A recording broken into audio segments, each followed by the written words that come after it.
Hi, it's Deb from Deb's Days. It's Foster Friday, and I'm back with another edition of the Adventures of Wyatt Earp, the kitten born without any back paws, or feet, or part of one of his legs.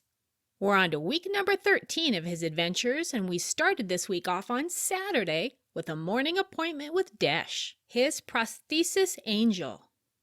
Desh is the generous person who's been creating all of these for free. She even assembled a whole team on a Saturday to work with him. They first worked on his longer left side. They had new longer leg ones with a similar look to the short one he's been wearing, the one that's been just about destroyed by the kitties who shall remain nameless. When working with these new prostheses, it takes some work on Wyatt's part too. He has to try 'em out and see how he likes 'em. See how he can, or can't, walk with it on. Practice, practice, practice, buddy. They tried out another one too. Wouldn't Wyatt be totally cool if he walked around like an Olympic athlete? It's a good thing Wyatt is already cool because he wasn't having any of it. It seems the only sport he wanted to try out using this particular prosthesis was rock climbing, or should I say, leg climbing. They also worked on something for his right leg. Remember, this is the one missing the paw, the foot, and part of the leg. It's also the one he brings right back into his body whenever it's touched.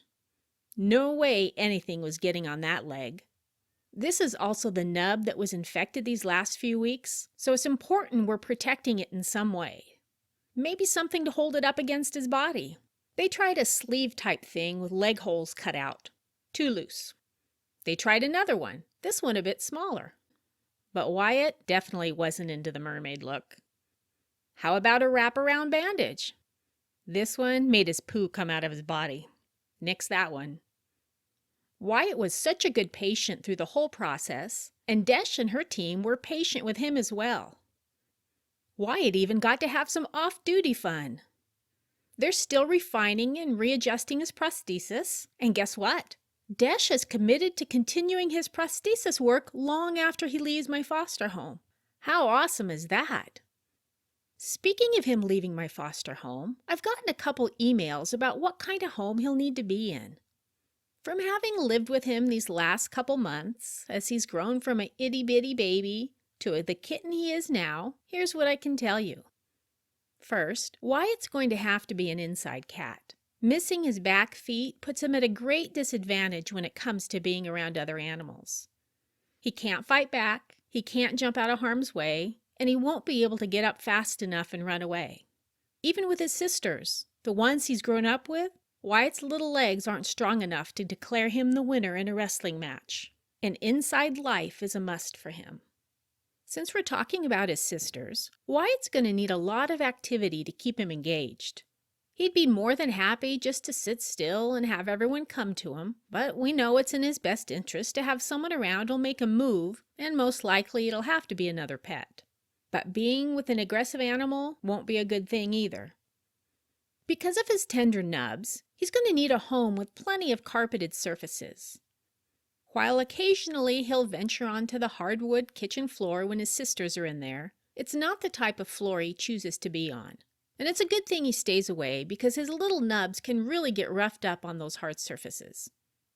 Having spent these last couple weeks constantly tending to an open wound on one of those little legs, I can tell you protecting Wyatt's nubs is so very crucial. Since Wyatt's missing those back legs, he can't jump. Not on the bed, the chair, or the couch. He certainly can't get up on anything without something to dig his claws into. And boy, if he can't get there, he'll bawl, and boy, it's loud. You really can't blame him, as so much of the world is inaccessible to him. So it's important he does have access to those types of surfaces he can grip. That's where he'll use his amazing front feet climbing skills.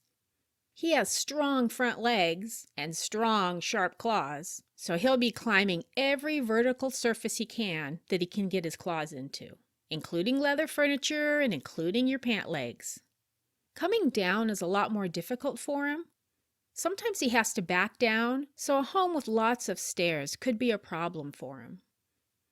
Wyatt will also need support with his prosthesis all along the way. As he grows, he'll need to get new ones, so it'll be important to keep up his appointments with Desh. Sometimes he somehow shifts it a bit, so you may find you need to take it off and readjust it during his day. I do take it off at night, as he has siblings who find it's more fun as a toy. Let's talk a little more about those nubs of his. I can't stress enough how important it is that they're cared for every single day. They crack quite frequently, so we use vitamin E to help keep them softened up. But sometimes vitamin E is just not enough. A couple weeks back, one of his little nubs busted wide open and got infected. With a big open wound like Wyatt had, okay, here are those gross pictures again, things get picked up on the leg even if he barely sets it down. Carpet from the cat tree, fuzz from a blanket, and litter gets stuck on there. Then when he pulls the little leg back into his body, the skin surrounding the area folds in to make a little crater. Then whatever he just stepped on gets stuck inside the crater. That crater had to be cleaned multiple times per day, and especially every single time he used the litter box. And not only that, the litter box itself had to be cleaned several times a day, so that when he did step in it, there wasn't dirty litter being picked up onto his raw skin. He's been through 2 different oral antibiotics, never any cat's favorite, and twice daily betadine soaks. He had to have antibiotic ointment rubbed on the wound as well, and we had to keep on top of his temperature. If you haven't had to check a kitten's temperature lately, consider yourself lucky. Now, while the leg's finally healing, it can definitely happen to him again. If so, it's going to require some constant care. Taking care of Wyatt is definitely a full-time job. Wyatt can have a great life if we do it right. He needs a home where he'll be the center of attention, not just because he wants it, boy, he loves to be loved, but because his special needs absolutely require it. Life with a kitten like Wyatt will be a fun adventure, but it's going to take a lot of work on a human's part. I can't stress that enough. Wait, what's this? Why am I in a carrier? Well, Wyatt's off to get neutered today. Yep, the little boy is growing up. Check out next week's video to see how things went and find out about some of the other excitement he has coming up. You can find the next week's video and the past week's videos by subscribing to my YouTube channel or going to debsdays.com and clicking on the foster kitten section. Also, if you're interested in helping support the work being done with foster kittens like Wyatt, check out simplycats.org. They're a cageless, no-kill feline adoption center here in Boise, and they're the only shelter I work with. It's also where you'll find the whole Wild West gang up for adoption soon. See you next week for the next episode of The Adventures of Wyatt.